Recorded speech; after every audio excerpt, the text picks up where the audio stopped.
Hello, everyone, and welcome back to English Chatroom Podcast.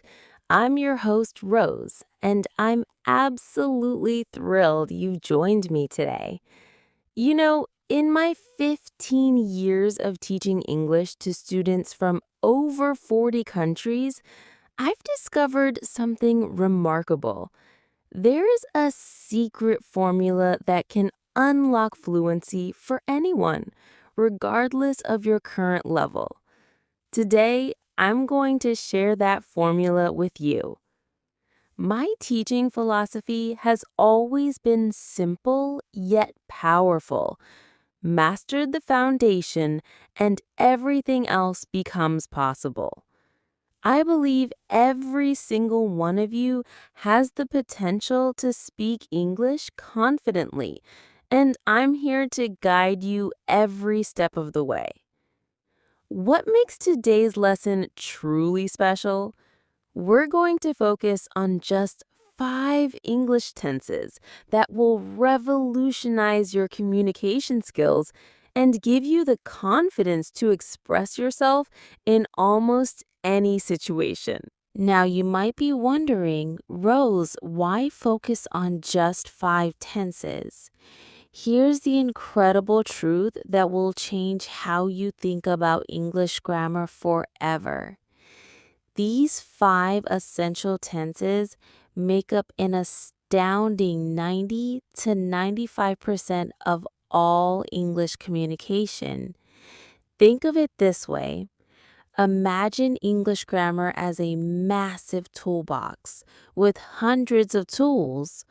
While that toolbox contains many specialized instruments, there are just 5 tools that you'll use for almost every job. These 5 tenses are your hammer, screwdriver, wrench, pliers, and measuring tape of English communication. Once you master these 5 game-changing tenses, you'll have the power to express your thoughts, feelings, experiences, and plans with remarkable clarity and confidence. You'll no longer feel overwhelmed by complex grammar rules because you'll have the solid foundation that native speakers use instinctively every single day. Let me quickly give you the big picture.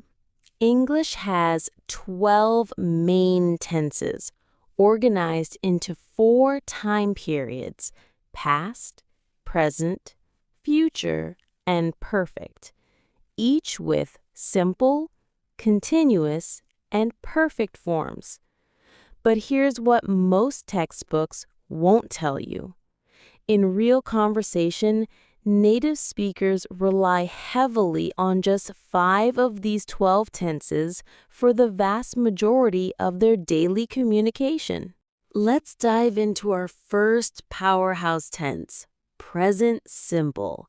This amazing tense accounts for approximately 60% of all English communication.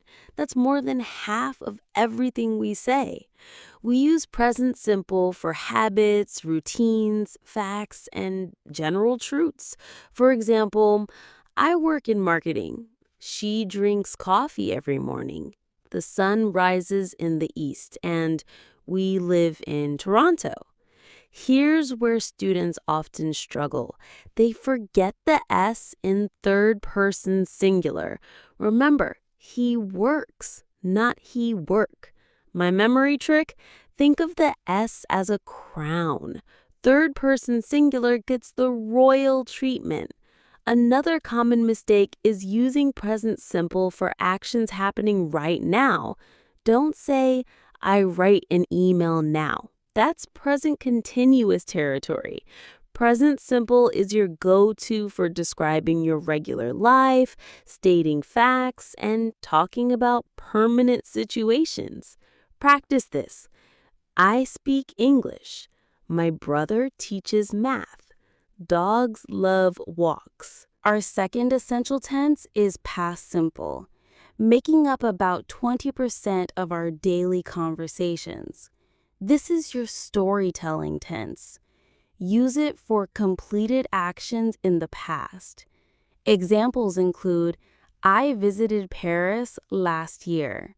She finished her project yesterday. We watched a movie on Saturday. And he called me this morning. The biggest challenge here? Irregular verbs. Students often say I goed instead of I went, or she bringed instead of she brought. My advice? Create flashcards for the top 50 irregular verbs and practice them daily. Remember, regular verbs just add ed. Walked, talked, played. But irregular verbs have their own special forms. Here's a memory trick. Group similar patterns together like bring, brought, think, thought, buy, bought. Use past simple when you're telling stories, sharing experiences, or describing completed actions with specific time references, like yesterday, last week, or in 2020. Next up is future simple with will, representing about 8% of our communication. This tense expresses decisions made at the moment of speaking, promises, predictions, and offers. For instance, I'll help you with that. She'll probably be late. The weather will be sunny tomorrow. And we'll see you at the party. Common mistakes include confusing will and going to.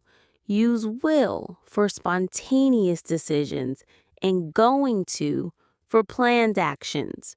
Students also forget contractions. Native speakers almost always say I'll instead of I will in conversation. Here's my memory trick. Will is for sudden thoughts like, I will have the chocolate cake when you see the dessert menu. Another tip, will often comes with words like probably, maybe, definitely, and certainly. Practice with offers. I'll carry that for you. I'll drive you home. I'll call you tonight. Present perfect simple accounts for roughly 6% of English usage, but it's crucial for sophisticated communication. We use it for experiences, actions that started in the past and continue now, and recent actions with present relevance. Examples: I have lived here for 5 years. She has visited Japan 3 times. We have just finished dinner, and he has worked there since 2018. The biggest challenge? Knowing when to use present perfect versus past simple. Use present perfect when the exact time doesn't matter or when there's a connection to now. Say, I have been to France, not I went to France, when discussing your life experiences. My memory trick? Present perfect builds bridges between past and present. Watch for signal words: ever, never, already, just, since, for, recently. Avoid using specific past time expressions with present perfect. Never say, I have seen him yesterday. Finally, present continuous represents about 5% of communication, but is essential for describing current actions and temporary situations. We form it with be plus ing. Examples: I am working from home today. She is studying for her exam. We are having dinner right now. And they are moving to a new apartment. Students often forget the be verb, saying I working instead of I am working. Another mistake is using stative verbs in continuous forms. Don't say I am knowing or she is owning. These verbs describe states, not actions. My memory trick. Present continuous is like a snapshot.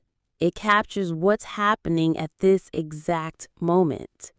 Use it for temporary situations, current trends, and actions happening now. Signal words include now, right now, at the moment, currently, and today. Practice. I am learning English. The phone is ringing. She is wearing a red dress. Let's recap these 5 game-changing tenses. Present simple for habits and facts, 60% of your communication. Past simple for completed actions and stories, 20%. Future simple with will for spontaneous decisions and predictions, 8%. Present perfect for experiences and past to present connections, 6%. And present continuous for current actions and temporary situations, 5%. Together, these 5 tenses give you the power to express 95% of your thoughts in English. My practice advice: choose one tense each day and consciously use it in conversations. Keep a learning journal and write 3 sentences daily using your focus tense. Most importantly, don't be afraid to make mistakes. They're stepping stones to fluency, not roadblocks. Thank you so much for joining me today on this wonderful grammar adventure. I hope you now feel more confident about the tenses we explored together. Remember, what you learned today is more than just rules. It's the secret formula that can completely transform the way you speak, write, and understand English. If you'd like to go even further, don't forget that you can visit our official website. There, and of course, make sure you subscribe to this channel or podcast so you never miss another lesson. Each week, I'll be sharing new tips, simple explanations, and powerful strategies that will make learning English easier and more enjoyable. Always remember this: you're not just learning English for grammar points or vocabulary lists. You're opening doors. With every new word and every new sentence, you're building bridges to opportunities, careers, friendships, travel, and even dreams that once felt far away. Stay positive, stay consistent, and never forget: every expert was once a beginner. The people you admire in English today once struggled just like you. The only difference is that they kept practicing, and so will you. I believe in your ability to grow.